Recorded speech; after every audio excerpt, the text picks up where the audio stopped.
Cultivons les talents de demain avec la Ligue de BKT.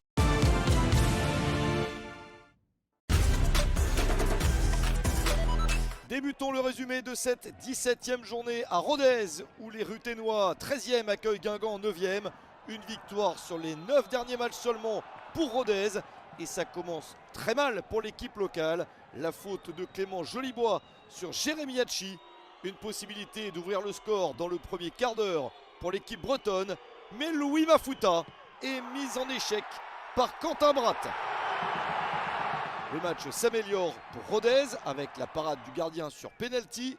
Puis l'exclusion de Jérémy Hachi. Le Guingampais a pris un premier carton jaune à la 16e minute. Il prend le deuxième à la 33e. Rodez en profite enfin de première période avec Evans Jean-Lambert pour donner le ballon à Raphaël Lipinski. 1-0 à la 39e minute, le deuxième but de la saison pour Lipinski. Amadou Sagna commet ensuite une faute sur Ibrahima Baldé. Baldé transforme lui-même le pénalty 2-0 à quasiment un quart d'heure de la fin du match. Mais nouvelle faute dans la surface de réparation, celle de Lipinski sur Donatien Gomis. Une chance de se relancer pour Guingamp que ne manque pas Stanislas Kilt. Deuxième but de la saison pour lui à quelques minutes de la fin du match.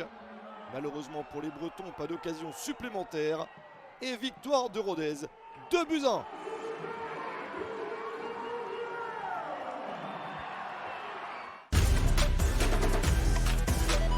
Pau reste sur une victoire à Montpellier après n'avoir pris que 2 points sur les 5 matchs précédents. Les Palois ont envie de surfer sur cette victoire à l'extérieur. Double parade exceptionnelle de Paul Bernardoni face à Omar Sadik puis Ryan Tousgar. Le gardien Damien sauve son équipe en grande difficulté car 15e et sur 5 défaites de suite. L'ouverture du score pour les visiteurs est un soulagement. C'est signé Elias Hamache pour son deuxième but de la saison. Un très bon coup pour Amiens, mais il reste beaucoup de temps à jouer. Et Pau essaye d'égaliser rapidement. Moins de 3 minutes après l'ouverture du score amiénoise. Belle chance pour Giovanni Versini, mais le poteau repousse la balle. Le bras dans la surface de Colin Louis provoque un penalty. Nouvelle chance d'égalisation pour Pau. Giovanni Versini réussit à inscrire son 4e but de la saison. Un but partout avant l'heure de jeu. Amiens a les ressources pour repartir de l'avant. Ballon récupéré par Ivan Ikia-Dimi. Le poteau repousse son tir. Mais dans le temps additionnel, le match bascule. Avec cette faute de Noah Ravert sur Yanis Rafi. Kylian Kaiboué offre la victoire et les 3 points à son équipe. Le deuxième but de la saison pour Kaiboué. Amiens met un terme à sa très mauvaise série en s'imposant 2-1 sur le terrain de Pau.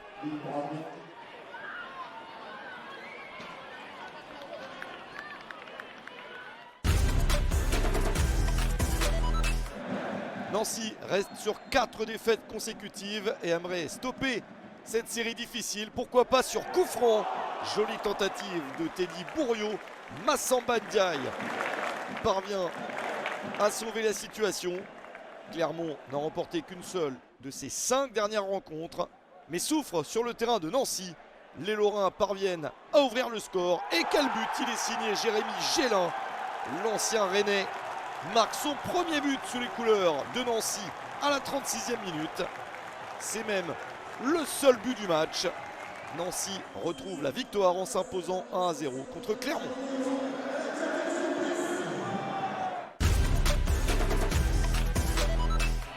Laval a retrouvé quelques couleurs en obtenant 2 victoires pour 2 défaites seulement sur les 4 derniers matchs. Mais il faudrait encore enchaîner quelques succès. Pourquoi pas contre Dunkerque qui va beaucoup mieux. Les nordistes sont sur 4 victoires et 2 nuls.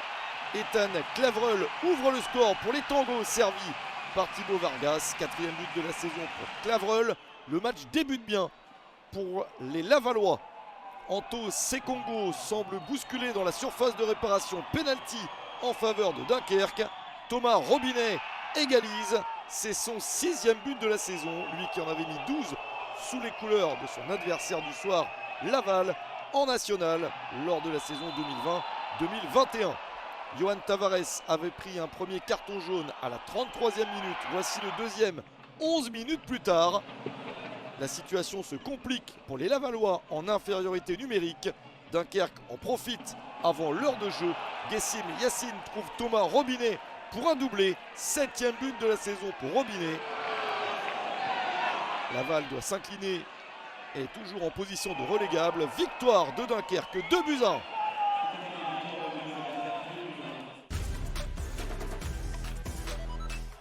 Annecy 10e et sur 2 victoires accueille Le Mans 5e sur 11 matchs sans défaite. Les Manceaux ont énormément de confiance. La faute d'Ahmed Kachi sur Milan Robin provoque ce pénalty transformé par Antoine Rabillard. Le 3e but de la saison pour Rabillard. Et Le Mans continue sur sa folle série. Mais il reste beaucoup de temps et Annecy revient au début de la seconde période grâce à Antoine Larose en solo. Le ballon est très bien placé. Il s'offre un 4e but. Un but partout entre les deux formations. Le promu Manceau est encore une fois incroyable en reprenant l'avantage à l'heure de jeu. Samuel Yohou profite du bon ballon de Milan Robin. Il marque son 2e but de la saison et offre la victoire à son équipe. Le Mans s'impose 2-1 sur le terrain d'Annecy. Les Manceaux montent sur le podium de la Ligue de BKT.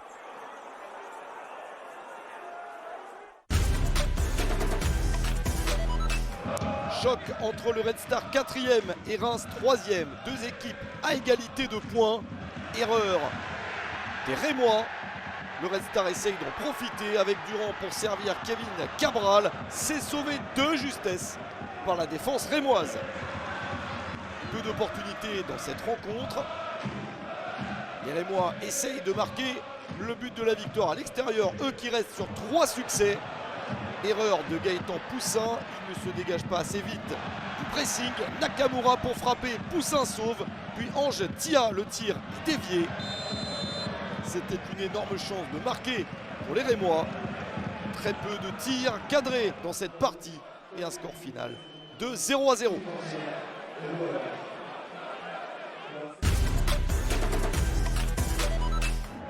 Sur 3 victoires et une seule défaite, Grenoble 11e espère faire un résultat contre Montpellier qui reste de son côté sur 2 défaites.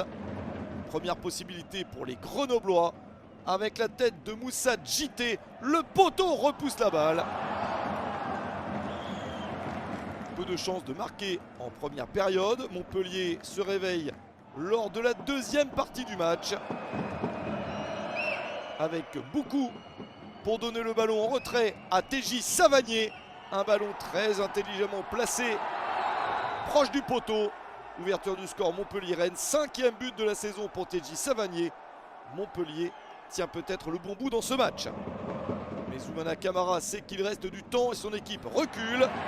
Simon Gapondouenbou, le gardien, tarde à dégager. La pression est mise par Nesta Elfej.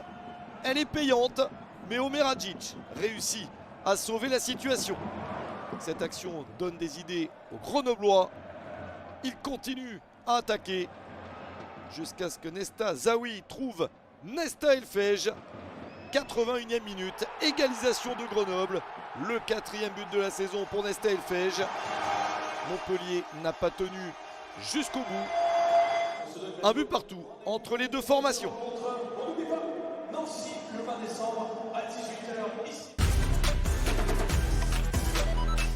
Tous les pronostics donnent Saint-Etienne vainqueur du match à domicile face à Bastia. Les Verts 2e accueillent une équipe corse en grande difficulté, dernière et sur 3 défaites. Pourtant, le premier but est bastiais. Félix Thomy sert Jérémy Sebas pour son 2e but de la saison. Ce but est le premier du Sporting à l'extérieur cette saison en Ligue 2 BKT. Un bon élément pour commencer à se rassurer. Mais Saint-Etienne réagit assez vite. 24e minute. Maxime Bernauer trouve Juriko Davitashvili. 7e but de la saison pour Davitashvili. Un but partout. Il reste encore quelques bonnes actions à jouer dans cette première période, notamment pour Bastia qui continue à mettre le ballon devant, notamment à l'initiative de Johnny Placide. Ce long ballon du gardien se révèle être une passe décisive pour Félix Thommy. Le premier but de la saison pour Thommy, bien aidé il est vrai par l'erreur de Bernauer qui chute. 2-1. Le Sporting reprend l'avantage. Saint-Étienne repart donc de l'avant avec Cardona puis Boaki. Double parade superbe de Johnny Placide. Le gardien international haïtien s'apprête à découvrir la Coupe du Monde l'été prochain. Mais d'abord, il essaye de sauver Bastia. Bastia tient son avantage jusqu'à cette action stéphanoise où Davitashvili trouve encore la solution. Le doublé pour l'international géorgien, 2 buts partout. Saint-Étienne n'a remporté que 4 de ses 9 dernières rencontres et a une chance de gagner cette partie avec cette faute de Petrignani sur Mahmoud Jaber.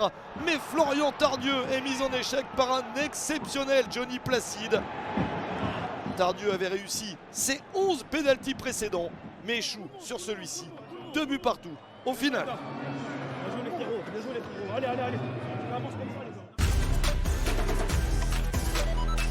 On termine par le match du leader 3 sur la pelouse de Boulogne. Si les Boulonnais ont repris confiance en enchaînant 3 nuls et une victoire, l'Estac n'a remporté qu'une seule de ses 4 dernières rencontres. Tout commence bien avec cette frappe magnifique d'Antoine Mille. C'est son 2e but de la saison. Dès la 9e minute, 3 mène 1-0. La réaction de Boulogne est assez rapide. Erreur de De Tourbet. Le ballon est récupéré par les Boulonnais. Et Adrien Monfray est très malheureux. Il marque contre son camp pour l'égalisation de Boulogne. Il fête très mal son 350e match en Ligue 2 BKT. Un coup dur pour les Boulonnais. Suivi d'un autre avec ce carton rouge pour Lucas Marronnier. En réalité, un 2e jaune en 20 minutes, 63e et 83e. La conséquence, c'est un penalty. Mais Hillel Konaté le sauve face à Exaucé Bembélé. Hillel Konaté, ancien gardien de Boulogne. L'international burkinabé part du bon côté. Il permet à l'Estac de sauver 1 point. Renaud Ripard se charge du reste pour obtenir les 3 points. Il est sorti du banc et en embuscade place le ballon au fond des filets dans le temps additionnel. 3e but de la saison pour Renaud Ripard. Un 3e but en 4 matchs. Un retour de blessure satisfaisant pour Ripard, très réussi. Car 3 s'impose 2-1 à Boulogne.